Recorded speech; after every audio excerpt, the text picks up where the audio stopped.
അസ്സലാമു അലൈക്കും വറഹ്മത്തുള്ളാഹി. പ്രിയമുള്ളവരെ, നമ്മൾ ഇന്ന് പറയുന്നത് ഈത്തപ്പഴങ്ങളുടെ രാജാവായ അജ്വ ഈത്തപ്പഴത്തിനെ കുറിച്ചാണ്. പരിശുദ്ധ ഇസ്ലാമിൽ ഈത്തപ്പഴത്തിന് വലിയ പ്രാധാന്യമുണ്ട് എന്ന് നമുക്കറിയാം. അജ്വ എന്ന് പറയുന്ന ഒരു വളരെ പ്രത്യേക ടൈപ്പ് ഓഫ് ഈത്തപ്പഴം നബി സല്ലല്ലാഹു അലൈഹി വസല്ലം തങ്ങൾക്ക് ഭയങ്കര ഇഷ്ടമായിരുന്നു എന്ന് ഹദീസുകളിൽ കാണാം.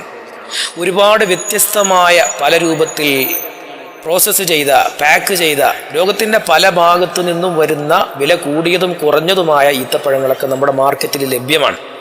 ഈ ഈത്തപ്പഴങ്ങൾ നമ്മൾ കഴിച്ചു കഴിഞ്ഞാൽ നമ്മുടെ ശരീരത്തിനുണ്ടാകുന്ന ഒരുപാട് ഗുണങ്ങളുണ്ട്. നമ്മൾ ഇന്ന് പറയുന്നത് അജ്വ ഈത്തപ്പഴം കഴിച്ചാൽ നമ്മുടെ ശരീരത്തിന് ലഭിക്കുന്ന വളരെ പ്രധാനപ്പെട്ട ഗുണങ്ങളെക്കുറിച്ചാണ്. ആദ്യം തന്നെ നബി സല്ലല്ലാഹു അലൈഹി വസല്ലം തങ്ങൾ പറഞ്ഞൊരു ഹദീസുണ്ട്, അതാണ് നമ്മൾ പറയുന്നത്. മൻ തസബ്ബഹ കുല്ല യൗമിൻ സബ്അ തംറാത്തിൻ അജ്വതൻ. നബി സല്ലല്ലാഹു അലൈഹി വസല്ലം തങ്ങൾ പറയാണ്, ഒരാൾ സുബഹിക്ക് രാവിലെ എല്ലാ ദിവസവും സബ്അ തംറാത്തിൻ അജ്വതൻ 7 അജ്വ ഈത്തപ്പഴം കഴിച്ചാൽ എല്ലാ ദിവസവും രാവിലെ സുബഹിക്ക്, രാവിലെ പ്രഭാത സമയത്ത്, സുബഹി എന്നല്ല പ്രഭാത സമയത്ത് കഴിച്ചു കഴിഞ്ഞാൽ എന്താണ് അവനക്ക് ഗുണം? ലം യളുറുഹു ഫീ ദാലിക യൗമി സുമ്മും വലാ സിഹർ. എന്നാണോ അവൻ ഈത്തപ്പഴം കഴിക്കുന്നത് ആ ദിവസം അവന് വിഷമേൽക്കില്ല എന്നാണ്. വലാ സിഹറുൻ, മാരണവും അവനേൽക്കില്ല. വിഷം എന്ന് പറഞ്ഞു കഴിഞ്ഞാൽ നമ്മളിന്ന് കഴിക്കുന്നതൊക്കെ വിഷമാണ്. പച്ചക്കറികളും ഫ്രൂട്ട്സും റൈസും, അതേപോലെ തന്നെ നമ്മൾ ശ്വസിക്കുന്ന വായു പോലും ഇന്ന് മലിനമാണ്, വിഷവാതകമാണ് നമ്മൾ ശ്വസിച്ച് നമ്മുടെ ഉള്ളിലേക്ക് കൊണ്ടുപോകുന്നത്. ക്യാൻസർ പോലെയുള്ള വലിയ മാരകമായ രോഗങ്ങളൊക്കെ നമ്മൾ അടിമപ്പെടുത്താൻ കാരണമാകുന്ന വസ്തുക്കളാണ് ഓരോ ദിവസവും നമ്മുടെ ശരീരത്തിലേക്ക് നമ്മൾ ഇങ്ങനെ കയറ്റി വിട്ടുകൊണ്ടിരിക്കുന്നത്. ഇതിന് പരിഹാരം വേണ്ടേ? അങ്ങനെയുള്ളതാകുന്ന ടോക്സിൻസ് നമ്മുടെ ശരീരത്തിൽ നിന്ന് ഒഴിവാക്കാൻ അജ്വ ഈത്തപ്പഴത്തിന് കഴിയുമെന്ന് മുഹമ്മദ് മുസ്തഫ സല്ലല്ലാഹു അലൈഹി വസല്ലം. ഒരു ദിവസം 7 എണ്ണം കഴിക്കണം. കഴിയില്ലെങ്കിൽ ഒരു 5 എണ്ണോ അല്ലെങ്കിൽ 2 എണ്ണം അല്ലെങ്കിൽ ഒന്നെങ്കിലും കഴിക്കാൻ വേണ്ടി നമ്മൾ ശ്രമിക്കണം. നമ്മുടെ ശരീരത്തിൻ്റെ ആരോഗ്യം, അതേപോലെ മാനസിക ആരോഗ്യമൊക്കെ നല്ല നിലയിൽ കൊണ്ടുപോകാൻ നമുക്ക് കഴിയും.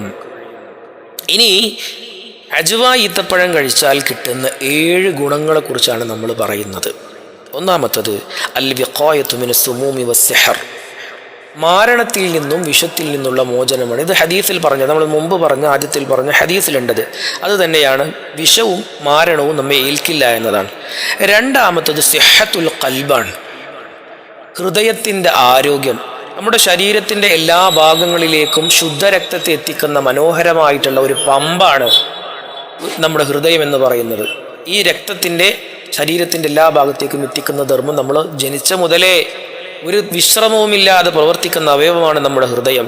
പൊട്ടാസ്യം പോലെയുള്ള, മഗ്നീഷ്യം പോലെയുള്ള മൂലകങ്ങളാണ് നമ്മുടെ ഹൃദയത്തിന് ആവശ്യമുള്ളത്. അത് ധാരാളം ഈത്തപ്പഴത്തിൽ അടങ്ങിയിട്ടുണ്ട്. ധൈര്യമായിട്ട് കഴിച്ചോളൂ. അറ്റാക്ക്, നമ്മുടെ ഹൃദയത്തിൻ്റെ ആരോഗ്യം സൂപ്പറാണെങ്കിൽ, നമ്മുടെ ഹൃദയം നന്നായിട്ട് വർക്ക് ചെയ്യുന്നുണ്ടെങ്കിൽ നമുക്ക് നല്ല എനർജറ്റിക് ആയിട്ട് ജീവിക്കാൻ പറ്റും. നമ്മുടെ ചെറിയ കുട്ടികൾ, കുട്ടി പഠിക്കുന്നില്ല, കുട്ടിക്ക് കളിക്കാൻ താല്പര്യമില്ല, ഈത്തപ്പഴം വാങ്ങി കൊടുത്തു നോക്കൂ, കുട്ടി നന്നായിട്ട് കളിക്കും, നന്നായിട്ട് ഹാർഡ് വർക്ക് ചെയ്യും, നന്നായിട്ട് ഓടും ചാടും ചെയ്യും. അതിന് വേണ്ടത് ഈത്തപ്പഴമാണ്. ഇനി അടുത്തതാണ് ഇലാജു ഫഖരി ദമി. ഹൃദയം മാത്രം നന്നായ പോരല്ലോ, നമ്മുടെ രക്തത്തിൽ അയൺ കണ്ടന്റ് കൂടുതലുണ്ടാവണം, നോർമലാവണം. അത് അല്ലെങ്കിൽ ഹീമോഗ്ലോബിൻ്റെ അളവ് കുറയും. ഹീമോഗ്ലോബിൻ കുറഞ്ഞു കഴിഞ്ഞാൽ വിളർച്ച പോലെയുള്ള അസുഖങ്ങൾ ഉണ്ടാകും, നമുക്ക് വല്ലാത്ത ക്ഷീണം ഉണ്ടാവും, ഒരു ബുദ്ധിമുട്ടുണ്ടാവും.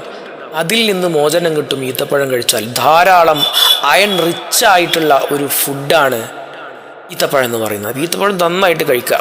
ഈത്തപ്പഴം കഴിച്ചു കഴിഞ്ഞാൽ ഹൃദയത്തിനും കിട്ടും, ഹൃദയം പമ്പ് ചെയ്യുന്ന രക്തത്തിലും ധാരാളം അയൺ കണ്ടന്റ് ഉണ്ടാകും. അതുകൊണ്ട് നമുക്ക് നന്നായിട്ട് സന്തോഷിക്കാനും കാര്യങ്ങളൊക്കെ മനസ്സിലാക്കാനും പറ്റും.